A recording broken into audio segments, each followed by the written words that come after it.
দিদি, হ্যাঁ বল। তুমি সন্ধ্যাবেলায় প্রদীপ জ্বালাও না ঠাকুরের সামনে? না রে, তুই তো জানিস আমি কতটা ব্যস্ত থাকি, আমার কাছে সময় হয় না। কিন্তু আমাদের প্রত্যেকটা গৃহস্থের উচিত সন্ধ্যাবেলায় প্রদীপ জ্বালানো, এতে সংসারে আয় উন্নতি হয়। ও তাই? তাহলে একটা কাজ কর, কালকে থেকে তুই জ্বালিয়ে দিস, ঠিক আছে? ঠিক আছে দিদি।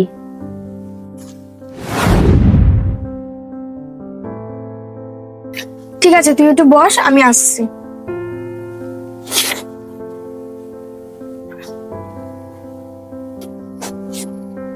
এসে গেছিস? হ্যাঁ। কোথায় গেছিলিস? আরে সন্ধ্যা হয়ে গেছিল তো, তাই বাড়ির মন্দিরে একটু প্রদীপ জ্বালাতে গেছিলাম। তুই মানিস এইসব? এতে না মানার কি আছে? সন্ধ্যাবেলা তো প্রত্যেকেরই উচিত প্রদীপ ধরানো। আমি তো জ্বালাই না। ইয়ার কি মারছিস তাই না? না রে, সত্যি ধরাই না। কিন্তু হ্যাঁ, কদিন ধরে আমার বাড়িতে যে মেয়েটা কাজ করে সে ধরাচ্ছে। সে বলছিল প্রদীপ ধরালে নাকি আয় উন্নতি হয়। হ্যাঁ, ঠিকই তো বলেছে তোর বাড়ির কাজের মেয়েটা। আমি তো বলবো তোর বাড়িতে তোরই প্রদীপ ধরানো উচিত। কেন? দেখ, ওই বাড়িটা তো তোরই, তাই না? আর যেই বাড়িতে প্রদীপ ধরানো হয় সেই বাড়িতে সবসময় আলো থাকে।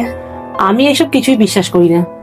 আমিও আগে করতাম না এইসবে কিছুতে বিশ্বাস, কিন্তু আমাদের বাড়িতে একদিন এক গুরুদেব এসেছিল। গুরুজি, আমার পরিবারে কোনো কিছু কমতি নেই। একটা মানুষের পরিবারে যা যা প্রয়োজন সবকিছু আছে।